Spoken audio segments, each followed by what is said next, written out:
The Art of War by Sun Tzu. Translated by Lionel Giles. Recording by Moira Fogarty. Part 1. Laying Plans. Sun Tzu said, "The art of war is of vital importance to the state. It is a matter of life and death, a road either to safety or to ruin. Hence it is a subject of inquiry which can on no account be neglected. The art of war, then, is governed by 5 constant factors, to be taken into account in one's deliberations, when seeking to determine the conditions obtaining in the field. These are 1. The moral law, 2. Heaven, 3. Earth, 4. The commander, 5. Method and discipline. The moral law causes the people to be in complete accord with their ruler, so that they will follow him regardless of their lives, undismayed by any danger. Heaven signifies night and day, cold and heat, times and seasons. Earth comprises distances, great and small, danger and security, open ground and narrow passes, the chances of life and death. The commander stands for the virtues of wisdom, sincerity, benevolence, courage, and strictness. By method and discipline are to be understood the marshalling of the army in its proper subdivisions, the graduations of rank among the officers, the maintenance of roads by which supplies may reach the army, and the control of military expenditure. These 5 heads should be familiar to every general. He who knows them will be victorious. He who knows them not will fail. Therefore, in your deliberations, when seeking to determine the military conditions, let them be made the basis of a comparison in this wise. 1. Which of the 2 sovereigns is imbued with the moral law? 2. Which of the 2 generals has most ability? 3. With whom lie the advantages derived from heaven and earth? 4. On which side is discipline most rigorously enforced? 5. Which army is stronger? 6. On which side are officers and men more highly trained? 7. In which army is there the greater constancy both in reward and punishment? By means of these 7 considerations I can forecast victory or defeat. The general that hearkens to my counsel and acts upon it will conquer. Let such a one be retained in command. The general that hearkens not to my counsel nor acts upon it will suffer defeat. Let such a one be dismissed. While heeding the profit of my counsel, avail yourself also of any helpful circumstances over and beyond the ordinary rules. According as circumstances are favourable, one should modify one's plans. All warfare is based on deception. Hence, when able to attack, we must seem unable. When using our forces, we must seem inactive. When we are near, we must make the enemy believe we are far away. When far away, we must make him believe we are near. Hold out baits to entice the enemy. Feign disorder and crush him. If he is secure at all points, be prepared for him. If he is in superior strength, evade him. If your opponent is of choleric temper, seek to irritate him. Pretend to be weak, that he may grow arrogant. If he is taking his ease, give him no rest. If his forces are united, separate them. Attack him where he is unprepared. Appear where you are not expected. These military devices, leading to victory, must not be divulged beforehand.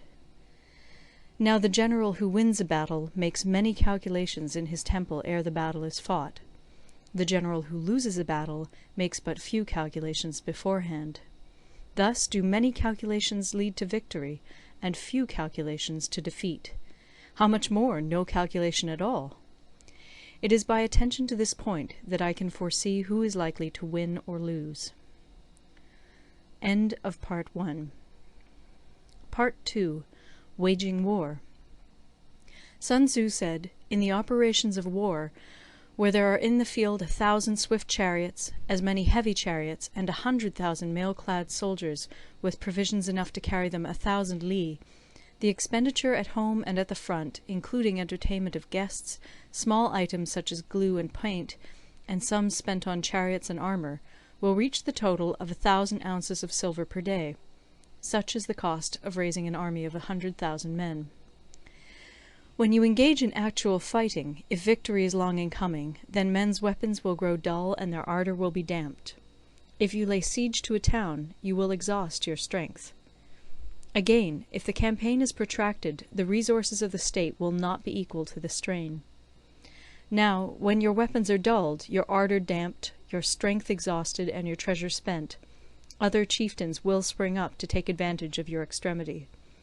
Then no man, however wise, will be able to avert the consequences that must ensue. Thus, though we have heard of stupid haste in war, cleverness has never been seen associated with long delays.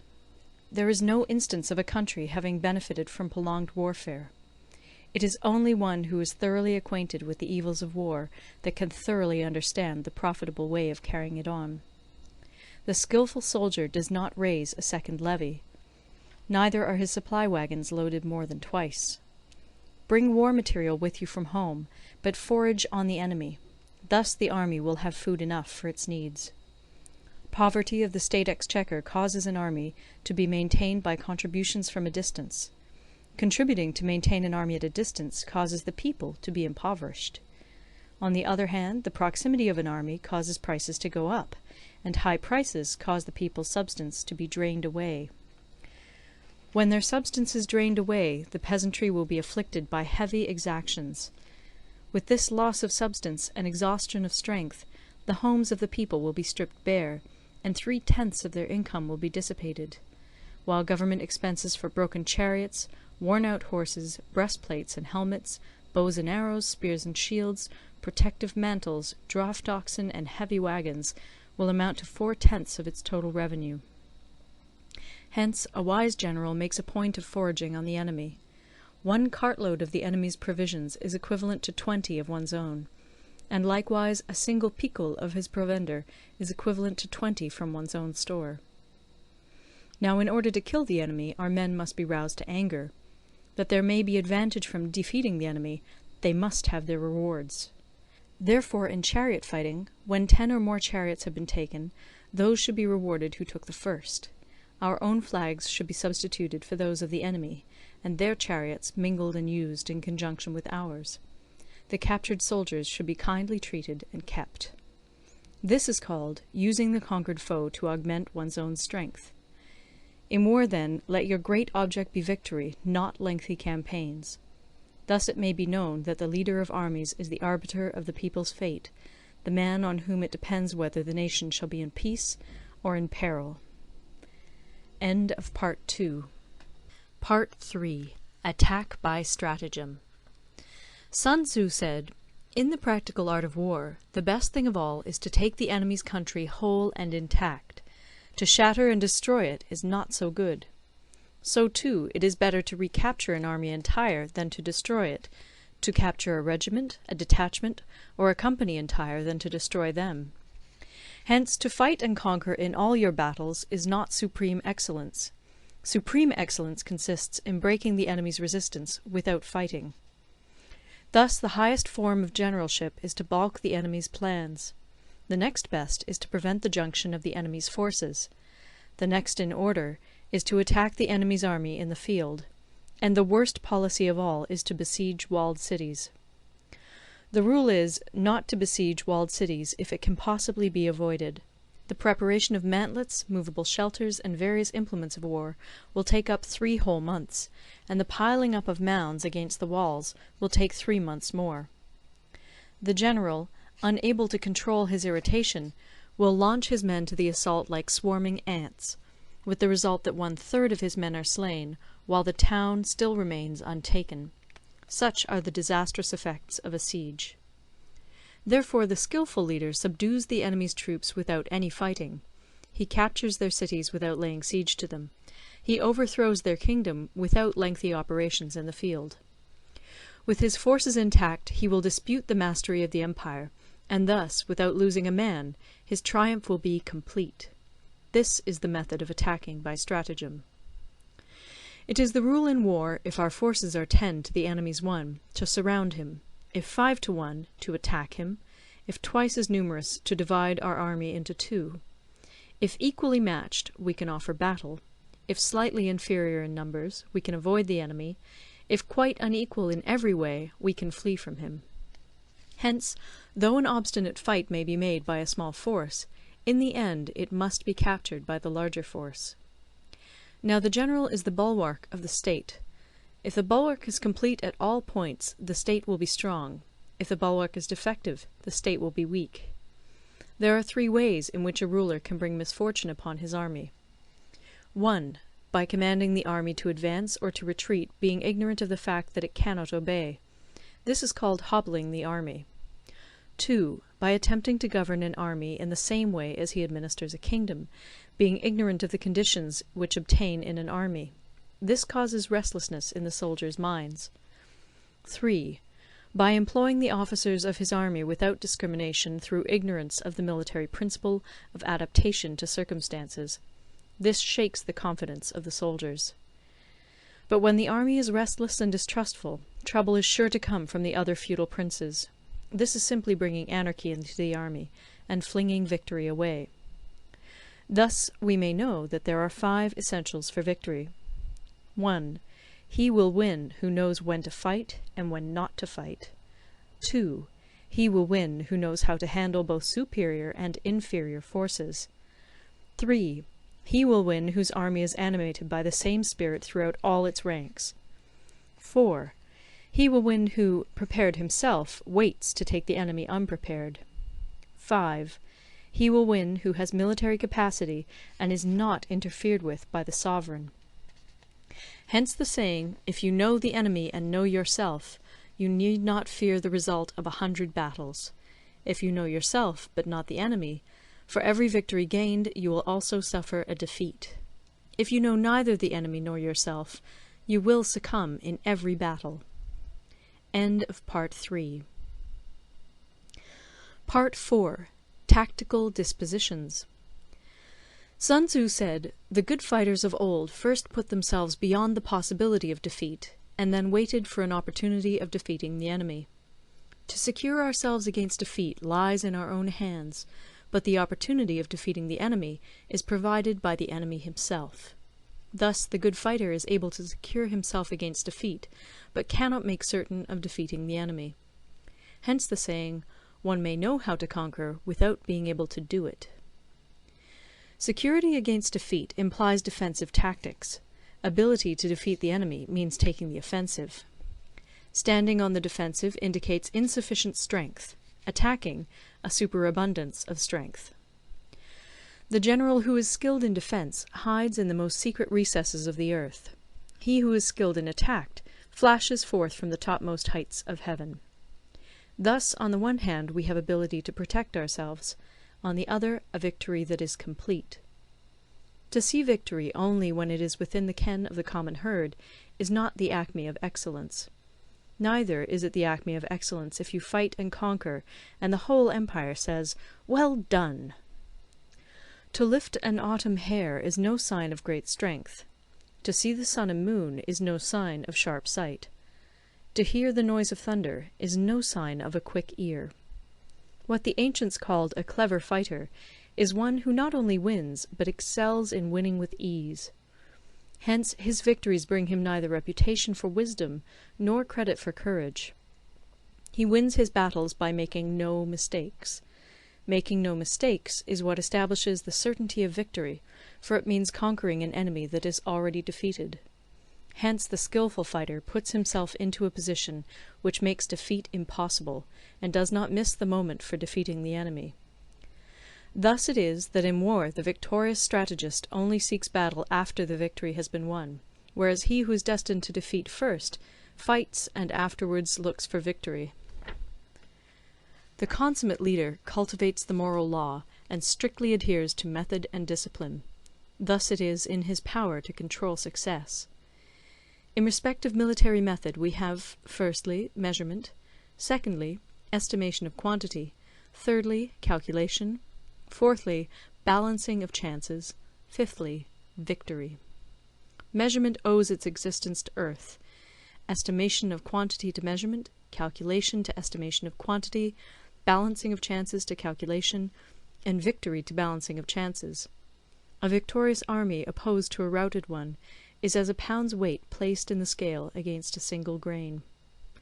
The onrush of a conquering force is like the bursting of pent-up waters into a chasm 1,000 fathoms deep. End of Part 4.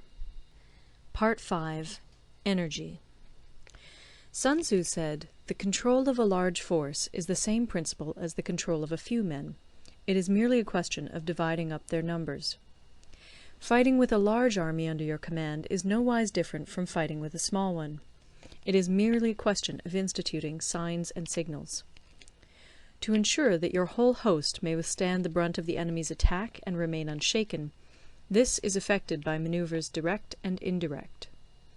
That the impact of your army may be like a grindstone dashed against an egg, this is effected by the science of weak points and strong.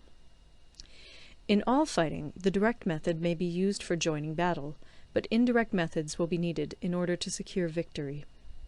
Indirect tactics, efficiently applied, are inexhaustible as heaven and earth, unending as the flow of rivers and streams. Like the sun and moon, they end but to begin anew. Like the 4 seasons, they pass away to return once more. There are not more than 5 musical notes, yet the combinations of these 5 give rise to more melodies than can ever be heard. There are not more than 5 primary colours, blue, yellow, red, white, and black, yet in combination they produce more hues than can ever be seen. There are not more than 5 cardinal tastes, sour, acrid, salt, sweet, bitter, yet combinations of them yield more flavours than can ever be tasted. In battle there are not more than 2 methods of attack, the direct and the indirect, yet these 2 in combination give rise to an endless series of manoeuvres. The direct and the indirect lead on to each other in turn. It is like moving in a circle, you never come to an end. Who can exhaust the possibilities of their combination? The onset of troops is like the rush of a torrent which will even roll stones along in its course. The quality of decision is like the well-timed swoop of a falcon, which enables it to strike and destroy its victim.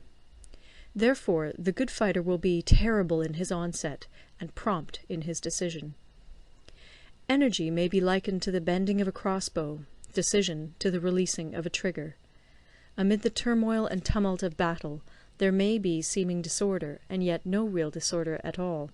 Amid confusion and chaos, your array may be without head or tail, yet it will be proof against defeat. Simulated disorder postulates perfect discipline. Simulated fear postulates courage. Simulated weakness postulates strength. Hiding order beneath the cloak of disorder is simply a question of subdivision. Concealing courage under their show of timidity presupposes a fund of latent energy. Masking strength with weakness is to be effected by tactical dispositions. Thus, one who is skilful at keeping the enemy on the move maintains deceitful appearances, according to which the enemy will act. He sacrifices something that the enemy may snatch at it. By holding out baits, he keeps him on the march. Then, with a body of picked men, he lies in wait for him. The clever combatant looks to the effect of combined energy, and does not require too much from individuals. Hence his ability to pick out the right men and utilize combined energy. When he utilizes combined energy, his fighting men become as it were like unto rolling logs or stones, for it is the nature of a log or stone to remain motionless on level ground, and to move when on a slope. If four-cornered, to come to a standstill, but if round-shaped, to go rolling down. Thus the energy developed by good fighting men is as the momentum of a round stone rolled down a mountain thousands of feet in height. So much on the subject of energy. End of Part 5. Part 6. Weak Points and Strong. Sun Tzu said, "Whoever is first in the field and awaits the coming of the enemy will be fresh for the fight. Whoever is second in the field and has to hasten to battle will arrive exhausted." Therefore the clever combatant imposes his will on the enemy, but does not allow the enemy's will to be imposed on him. By holding out advantages to him, he can cause the enemy to approach of his own accord, or, by inflicting damage, he can make it impossible for the enemy to draw near. If the enemy is taking his ease, he can harass him. If well supplied with food, he can starve him out. If quietly encamped, he can force him to move. Appear at points which the enemy must hasten to defend. March swiftly to places where you are not expected.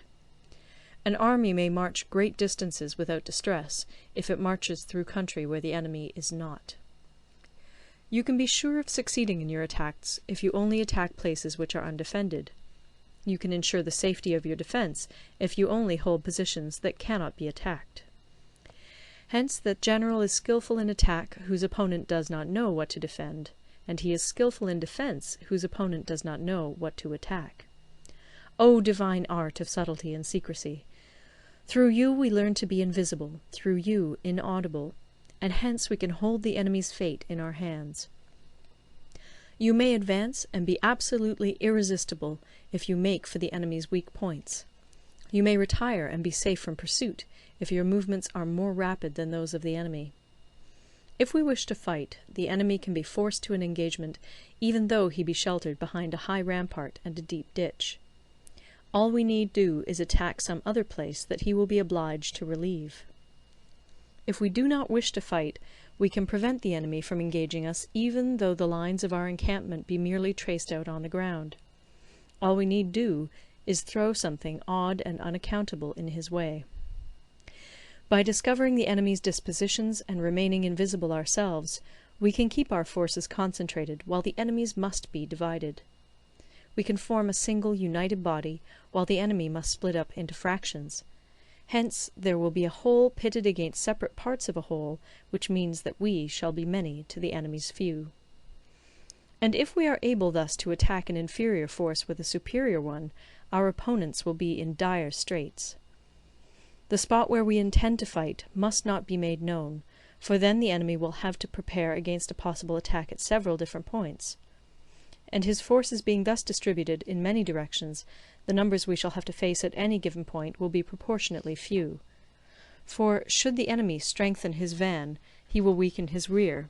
Should he strengthen his rear, he will weaken his van. Should he strengthen his left, he will weaken his right. Should he strengthen his right, he will weaken his left. If he sends reinforcements everywhere, he will everywhere be weak. Numerical weakness comes from having to prepare against possible attacks. Numerical strength from compelling our adversary to make these preparations against us. Knowing the place and the time of the coming battle, we may concentrate from the greatest distances in order to fight. But if neither time nor place be known, then the left wing will be impotent to succour the right equally impotent to succour the left, the van unable to relieve the rear, or the rear to support the van. How much more so if the furthest proportions of the army are anything under 100 li apart, and even the nearest are separated by several li? Though according to my estimate the soldiers of Yue exceed our own in number, that shall advantage them nothing in the matter of victory. I say then that victory can be achieved. Though the enemy be stronger in numbers, we may prevent him from fighting. Scheme so as to discover his plans and the likelihood of their success. Rouse him, and learn the principle of his activity or inactivity. Force him to reveal himself, so as to find out his vulnerable spots. Carefully compare the opposing army with your own, so that you may know where strength is superabundant and where it is deficient. In making tactical dispositions, the highest pitch you can attain is to conceal them. Conceal your dispositions, and you will be safe from the prying of the subtlest spies, from the machinations of the wisest brains. How victory may be produced for them out of the enemy's own tactics, that is what the multitude cannot comprehend. All men can see the tactics whereby I conquer, but what none can see is the strategy out of which victory is evolved. Do not repeat the tactics which have gained you one victory, but let your methods be regulated by the infinite variety of circumstances.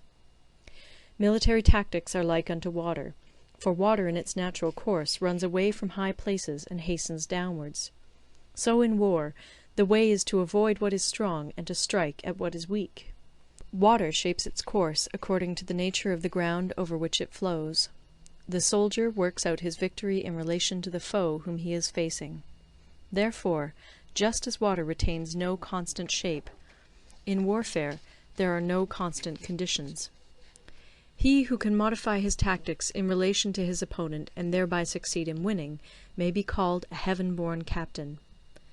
The 5 elements, water, fire, wood, metal, earth, are not always equally predominant. The 4 seasons make way for each other in turn. There are short days and long. The moon has its periods of waning and waxing. End of Part 6. Part 7. Manoeuvring. Sun Tzu said, "In war the general receives his commands from the sovereign. Having collected an army and concentrated his forces, he must blend and harmonize the different elements thereof before pitching his camp. After that comes tactical manoeuvring, than which there is nothing more difficult. The difficulty of tactical manoeuvring consists in turning the devious into the direct, and misfortune into gain. Thus, to take a long and circuitous route, after enticing the enemy out of the way, and those starting after him, to contrive to reach the goal before him, shows knowledge of the artifice of deviation. Manoeuvring with an army is advantageous, with an undisciplined multitude most dangerous. If you set a fully equipped army in march in order to snatch an advantage, the chances are that you will be too late. On the other hand, to detach a flying column for the purpose involves the sacrifice of its baggage and stores. Thus, if you order your men to roll up their buff coats and make forced marches without halting day or night, covering double the usual distance at a stretch, doing 100 li in order to wrest an advantage, the leaders of all your 3 divisions will fall into the hands of the enemy. The stronger men will be in front, the jaded ones will fall behind, and on this plan only 1/10 of your army will reach its destination. If you march 50 li in order to outmanoeuvre the enemy, you will lose the leader of your 1st division, and only half your force will reach the goal.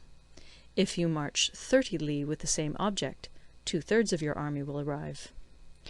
We may take it then that an army without its baggage train is lost. Without provisions, it is lost. Without bases of supply, it is lost. We cannot enter into alliances until we are acquainted with the designs of our neighbours. We are not fit to lead an army on the march unless we are familiar with the face of the country, its mountains and forests, its pitfalls and precipices, its marshes and swamps. We shall be unable to turn natural advantage to account unless we make use of local guides. In war, practice dissimulation and you will succeed. Whether to concentrate or to divide your troops must be decided by circumstances. Let your rapidity be that of the wind, your compactness that of the forest. In raiding and plundering be like fire, in immovability like a mountain. Let your plans be dark, and impenetrable as night, and when you move, fall like a thunderbolt. When you plunder a countryside, let the spoil be divided amongst your men.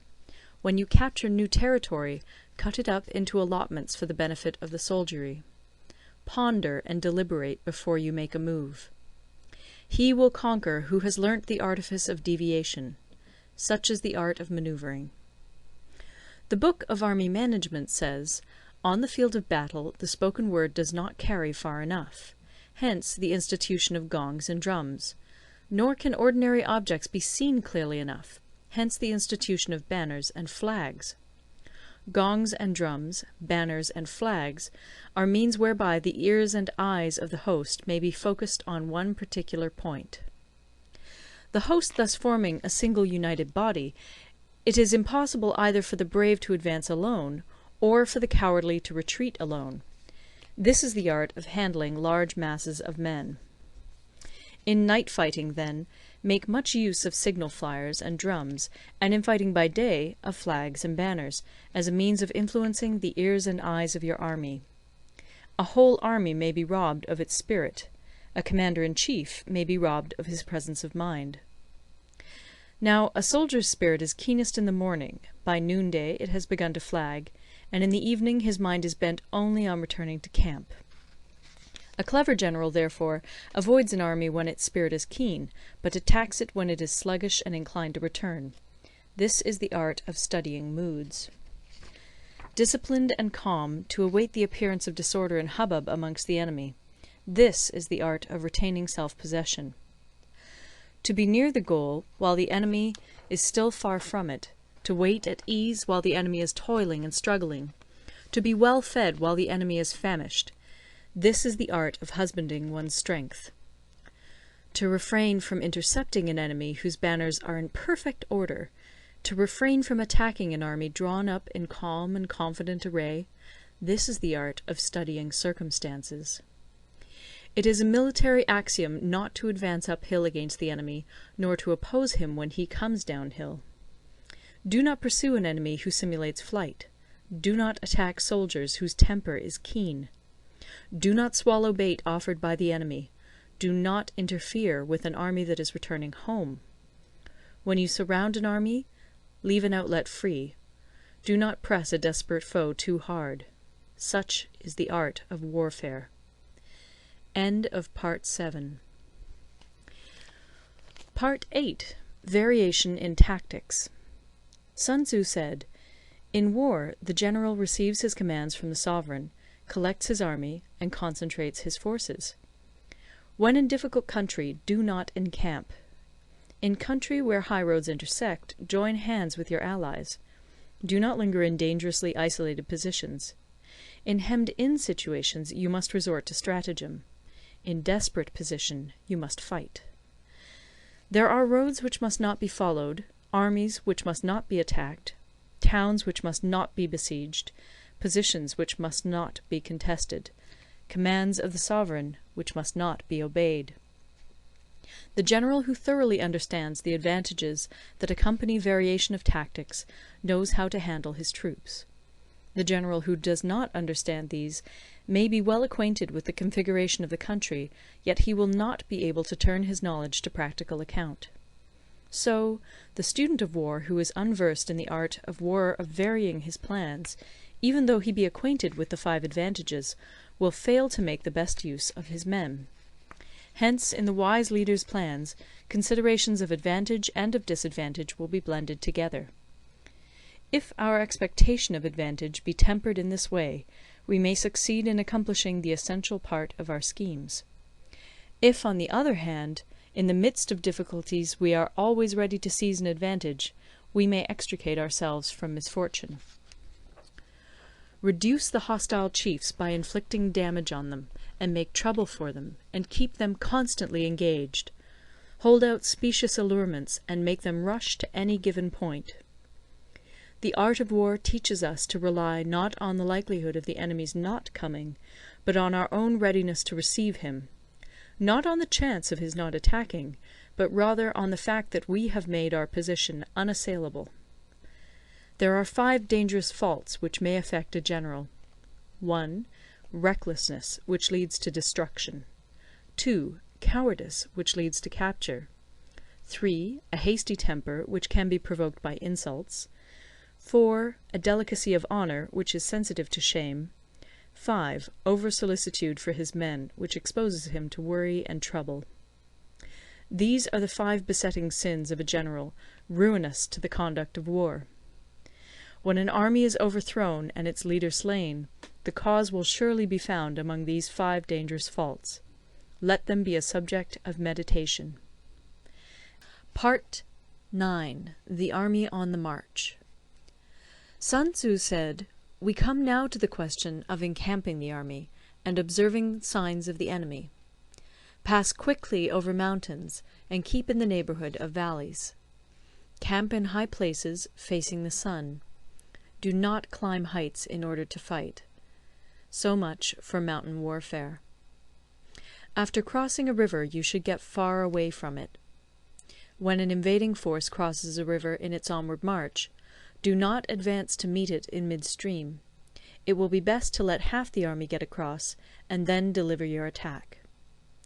If you are anxious to fight, you should not go to meet the invader near a river which he has to cross. Moor your craft higher up than the enemy, and facing the sun. Do not move upstream to meet the enemy. So much for river warfare. In crossing salt marshes, your sole concern should be to get over them quickly, without any delay. If forced to fight in a salt marsh, You should have water and grass near you, and get your back to a clump of trees.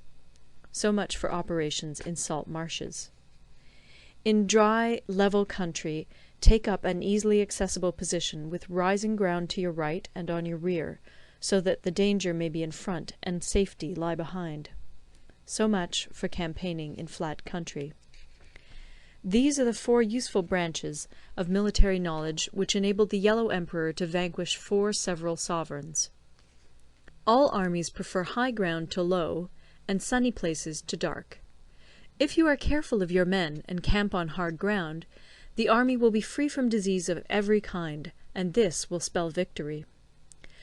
When you come to a hill or a bank, occupy the sunny side, with the slope on your right rear. Thus you will at once act for the benefit of your soldiers, and utilize the natural advantages of the ground. When, in consequence of heavy rains up country, a river which you wish to ford is swollen and flecked with foam, you must wait until it subsides. Country in which there are precipitous cliffs with torrents running between, deep natural hollows, confined places, tangled thickets, quagmires, and crevasses, should be left with all possible speed, and not approached. While we keep away from such places, we should get the enemy to approach them. While we face them, we should let the enemy have them on his rear. If in the neighbourhood of your camp there should be any hilly country, ponds surrounded by aquatic grass, hollow basins filled with reeds, or woods with thick undergrowth, they must be carefully routed out and searched, for these are places where men in ambush or insidious spies are likely to be lurking. When the enemy is close at hand and remains quiet, he is relying on the natural strength of his position. When he keeps aloof and tries to provoke a battle, he is anxious for the other side to advance. If his place of encampment is easy of access, he is tendering a bait. Movement amongst the trees of a forest shows that the enemy is advancing. The appearance of a number of screens in the midst of thick grass means that the enemy wants to make us suspicious. The rising of birds in their flight is the sign of an ambuscade. Startled beasts indicate that a sudden attack is coming. When there is dust rising in a high column, it is the sign of chariots advancing. When the dust is low, but spread over a wide area, it betokens the approach of infantry. When it branches out in different directions, it shows that parties have been sent to collect firewood. A few clouds of dust, moving to and fro, signify that the army is encamping. Humble words and increased preparations are signs that the enemy is about to advance. Violent language and driving forward as if to the attack are signs that he will retreat. When the light chariots come out first and take up a position on the wings, it is a sign that the enemy is forming for battle. Peace proposals unaccompanied by a sworn covenant indicate a plot. When there is much running about, and the soldiers fall into rank, it means that the critical moment has come. When some are seen advancing and some retreating, it is a lure. When the soldiers stand leaning on their spears, they are faint from want of food. If those who are sent to draw water begin by drinking themselves, the army is suffering from thirst. If the enemy sees an advantage to be gained and makes no effort to secure it, the soldiers are exhausted. If birds gather on any spot, it is unoccupied. Clamour by night betokens nervousness. If there is a disturbance in the camp, the general's authority is weak. If the banners and flags are shifted about, sedition is afoot. If the officers are angry, it means that the men are weary. When an army feeds its horses with grain and kills its cattle for food, and when the men do not hang their cooking pots over the campfires, showing that they will not return to their tents, you may know that they are determined to fight to the death. The sight of men whispering together in small knots, or speaking in subdued tones, points to disaffection amongst the rank and file. Too frequent rewards signify that the enemy is at the end of his resources. Too many punishments betray a condition of dire distress. To begin by bluster, but afterwards to take fright at the enemy's numbers, shows a supreme lack of intelligence. When envoys are sent with compliments in their mouths, it is a sign that the enemy wishes for a truce. If the enemy's troops march up angrily and remain facing ours for a long time without either joining battle or taking themselves off again, the situation is one that demands great vigilance and circumspection. If our troops are no more in number than the enemy, that is amply sufficient. It only means that no direct attack can be made. What we can do is simply to concentrate all our available strength, keep a close watch on the enemy, and obtain reinforcements. He who exercises no forethought, but makes light of his opponents, is sure to be captured by them. If soldiers are punished before they have grown attached to you, they will not prove submissive. And, unless submissive, they will be practically useless. If, when the soldiers have become attached to you, punishments are not enforced, they will still be useless. Therefore, soldiers must be treated in the first instance with humanity, but kept under control by means of iron discipline. This is a certain road to victory. If in training soldiers commands are habitually enforced, the army will be well disciplined. If not, its discipline will be bad. If a general shows confidence in his men, but always insists on his orders being obeyed, the gain will be mutual. End of Part 9. Part 10. Terrain. Sun Tzu said, we may distinguish 6 kinds of terrain, to wit, 1. Accessible ground, 2. Entangling ground, 3. Temporizing ground, 4. Narrow passes, 5. Precipitous heights, 6. Positions at a great distance from the enemy. Ground which can be freely traversed by both sides is called accessible. With regard to ground of this nature, be before the enemy in occupying the raised and sunny spots, and carefully guard your line of supplies. Then you will be able to fight with advantage. Ground which can be abandoned but is hard to reoccupy is called entangling. From a position of this sort, if the enemy is unprepared, you may sally forth and defeat him. But if the enemy is prepared for your coming, and you fail to defeat him, then, return being impossible, disaster will ensue. When the position is such that neither side will gain by making the first move, it is called temporizing ground.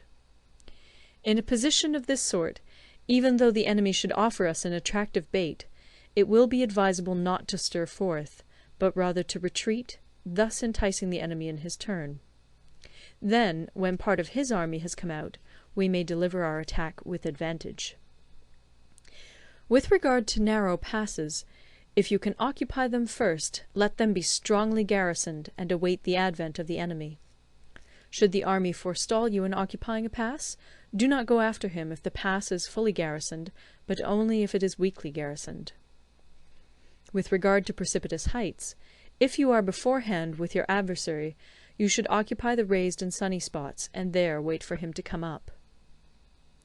If the enemy has occupied them before you, do not follow him, but retreat, and try to entice him away.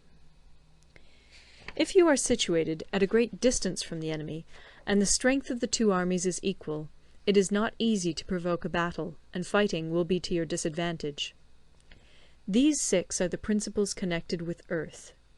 The general who's attained a responsible post must be careful to study them.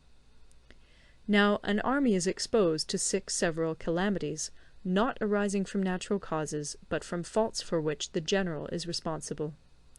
These are 1. Flight, 2. Insubordination, 3. Collapse, 4. Ruin, 5. Disorganization, 6. Rout. Other conditions being equal, if one force is hurled against another 10 times its size, the result will be the flight of the former. When the common soldiers are too strong and their officers too weak, the result is insubordination. When the officers are too strong and the common soldiers too weak, the result is collapse. When the higher officers are angry and insubordinate, and on meeting the enemy give battle on their own account from a feeling of resentment, before the commander-in-chief can tell whether or not he is in a position to fight, the result is ruin. When the general is weak and without authority, when his orders are not clear and distinct, when there are no fixed duties assigned to officers and men, and the ranks are formed in a slovenly, haphazard manner, the result is utter disorganization. When a general, unable to estimate the enemy's strength, allows an inferior force to engage a larger one, or hurls a weak detachment against a powerful one, and neglects to place picked soldiers in the front rank, the result must be rout. These are 6 ways of courting defeat, which must be carefully noted by the general who has attained a responsible post. The natural formation of the country is the soldier's best ally, but a power of estimating the adversary, of controlling the forces of victory, and of shrewdly calculating difficulties, dangers, and distances, constitutes the test of a great general. He who knows these things, and in fighting puts his knowledge into practice, will win his battles. He who knows them not, nor practises them, will surely be defeated. If fighting is sure to result in victory, then you must fight, even though the ruler forbid it. If fighting will not result in victory, then you must not fight even at the ruler's bidding. The general who advances without coveting fame, and retreats without fearing disgrace, whose only thought is to protect his country and do good service for his sovereign, is the jewel of the kingdom. Regard your soldiers as your children, and they will follow you into the deepest valleys. Look upon them as your own beloved sons, and they will stand by you even unto death. If, however, you are indulgent, but unable to make your authority felt, kind-hearted, but unable to enforce your commands, and incapable, moreover, of quelling disorder, then your soldiers must be likened to spoilt children. They are useless for any practical purpose. If we know that our own men are in a condition to attack, but are unaware that the enemy is not open to attack, we have gone only half-way towards victory. If we know that the enemy is open to attack, but are unaware that our own men are not in a condition to attack, we have gone only half-way towards victory. If we know that the enemy is open to attack, and also know that our men are in a condition to attack, but are unaware that the nature of the ground makes fighting impracticable, we have still only gone half-way towards victory. Hence the experienced soldier, once in motion, is never bewildered. Once he has broken camp, he is never at a loss. Hence the saying, "If you know the enemy and know yourself, your victory will not stand in doubt. If you know heaven and know earth, you may make your victory complete." End of Part 10. Part 11. The 9 Situations. Sun Tzu said, "The art of war recognizes 9 varieties of ground. 1. Dispersive ground. 2. Facile ground. 3. Contentious ground. 4. Open ground. 5. Ground of intersecting highways. 6. Serious ground. 7. Difficult ground. 8. Hemmed-in ground. 9. Desperate ground. When a chieftain is fighting in his own territory, it is dispersive ground. When he has penetrated into hostile territory, but to no great distance, it is facile ground. Ground the possession of which imports great advantage to either side is contentious ground. Ground on which each side has liberty of movement is open ground. Ground which forms the key to 3 contiguous states, so that he who occupies it first has most of the empire at his command, is a ground of intersecting highways. When an army has penetrated into the heart of a hostile country, leaving a number of fortified cities in its rear, it is serious ground. Mountain forests, rugged steeps, marshes, and fens, all country that is hard to traverse, this is difficult ground. Ground which is reached through narrow gorges, and from which we can only retire by tortuous paths, so that a small number of the enemy would suffice to crush a large body of our men, this is hemmed-in ground. Ground on which we can only be saved from destruction by fighting without delay is desperate ground. On dispersive ground, therefore, fight not. On facile ground, halt not. On contentious ground, attack not. On open ground, do not try to block the enemy's way. On the ground of intersecting highways, join hands with your allies. On serious ground, gather in plunder. In difficult ground, keep steadily on the march. On hemmed-in ground, resort to stratagem. On desperate ground, fight. Those who were called skilful leaders of old knew how to drive a wedge between the enemy's front and rear, to prevent cooperation between his large and small divisions, to hinder the good troops from rescuing the bad, the officers from rallying their men. When the enemy's men were united, they managed to keep them in disorder. When it was to their advantage, they made a forward move. When otherwise, they stopped still. If asked how to cope with a great host of the enemy in orderly array, and on the point of marching to the attack, I should say, begin by seizing something which your opponent holds dear. Then he will be amenable to your will. Rapidity is the essence of war. Take advantage of the enemy's unreadiness. Make your way by unexpected routes, and attack unguarded spots. The following are the principles to be observed by an invading force. The further you penetrate into a country, the greater will be the solidarity of your troops, and thus the defenders will not prevail against you. Make forays in fertile country in order to supply your army with food. Carefully study the well-being of your men, and do not overtax them. Concentrate your energy and hoard your strength. Keep your army continually on the move, and devise unfathomable plans. Throw your soldiers into positions whence there is no escape, and they will prefer death to flight.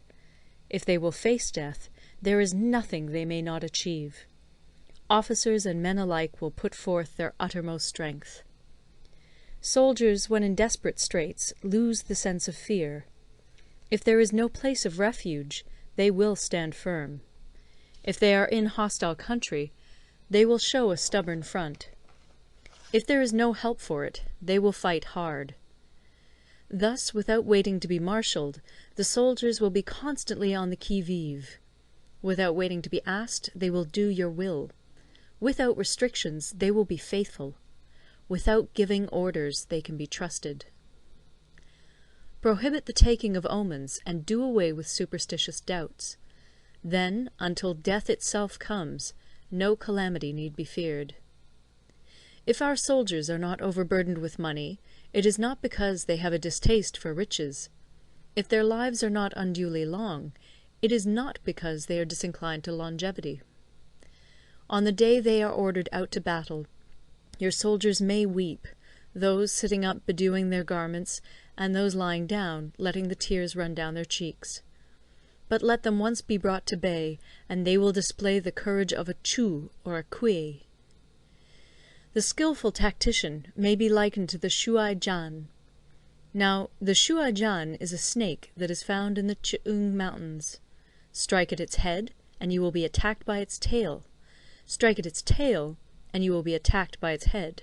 Strike at the middle, and you will be attacked by head and tail both. Asked if an army can be made to imitate the Shuai-jan, I should answer yes. For the men of Wu and the men of Yue are enemies. Yet if they are crossing a river in the same boat, and are caught by a storm, they will come to each other's assistance, just as the left hand helps the right. Hence it is not enough to put one's trust in the tethering of horses and the burying of chariot wheels in the ground. The principle on which to manage an army is to set up one standard of courage, which all must reach. How to make the best of both strong and weak, that is a question involving the proper use of ground. Thus, the skilful general conducts his army just as though he were leading a single man, willy-nilly, by the hand. It is the business of a general to be quiet, and thus ensure secrecy, upright and just, and thus maintain order. He must be able to mystify his officers and men by false reports and appearances, and thus keep them in total ignorance. By altering his arrangements and changing his plans, he keeps the enemy without definite knowledge. By shifting his camp and taking circuitous routes, He prevents the enemy from anticipating his purpose. At the critical moment, the leader of an army acts like one who has climbed up a height and then kicks away the ladder behind him. He carries his men deep into hostile territory before he shows his hand. He burns his boats and breaks his cooking pots. Like a shepherd driving a flock of sheep, he drives his men this way and that, and nothing knows whither he is going. To muster his host and bring it into danger, this may be termed the business of the general. The different measures suited to the 9 varieties of ground, the expediency of aggressive or defensive tactics, and the fundamental laws of human nature, these are things that must most certainly be studied. When invading hostile territory, the general principle is that penetrating deeply brings cohesion. Penetrating but a short way means dispersion. When you leave your own country behind and take your army across neighbourhood territory, you find yourself on critical ground.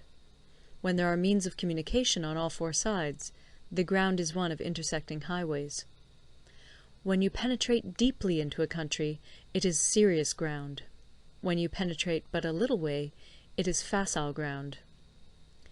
When you have the enemy's strongholds on your rear and narrow passes in front, it is hemmed-in ground. When there is no place of refuge at all, it is desperate ground. Therefore, on dispersive ground I would inspire my men with unity of purpose. On facile ground I would see that there is close connection between all parts of my army.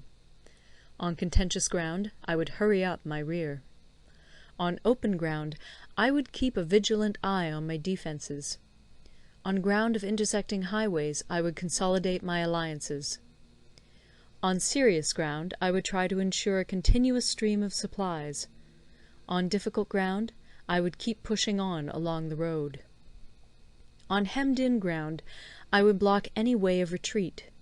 On desperate ground I would proclaim to my soldiers the hopelessness of saving their lives. For it is the soldier's disposition to offer an obstinate resistance when surrounded, to fight hard when he cannot help himself, and to obey promptly when he has fallen into danger. We cannot enter into alliance with neighbouring princes until we are acquainted with their designs. We are not fit to lead an army on the march unless we are familiar with the face of the country, its mountains and forests, its pitfalls and precipices, its marshes and swamps. We shall be unable to turn natural advantages to account unless we make use of local guides. To be ignored of any one of the following 4 or 5 principles does not befit a warlike prince. When a warlike prince attacks a powerful state, his generalship shows itself in preventing the concentration of the enemy's forces. He overawes his opponents, and their allies are prevented from joining against him. Hence he does not strive to ally himself with all and sundry, nor does he foster the power of other states. He carries out his own secret designs, keeping his antagonists in awe. Thus he is able to capture their cities and overthrow their kingdoms. Bestow rewards without regard to rule, issue orders without regard to previous arrangements, and you will be able to handle a whole army as though you had to do with but a single man. Confront your soldiers with the deed itself. Never let them know your design. When the outlook is bright, bring it before their eyes, but tell them nothing when the situation is gloomy. Place your army in deadly peril, and it will survive. Plunge it into desperate straits, and it will come off in safety. For it is precisely when a force has fallen into harm's way that it is capable of striking a blow for victory. Success in warfare is gained by carefully accommodating ourselves to the enemy's purpose. By persistently hanging on the enemy's flank, we shall succeed in the long run in killing the commander-in-chief. This is called ability to accomplish a thing by sheer cunning. On the day that you take up your command, block the frontier passes, destroy the official tallies, and stop the passage of all emissaries. Be stern in the council chamber, so that you may control the situation. If the enemy leaves the door open, you must rush in. Forestall your opponent by seizing what he holds dear, and subtly contrive to time his arrival on the ground. Walk in the path defined by rule, and accommodate yourself to the enemy until you can fight a decisive battle. At first, then, exhibit the coyness of a maiden, until the enemy gives you an opening. Afterwards emulate the rapidity of a running hare, and it will be too late for the enemy to oppose you. End of Part 11.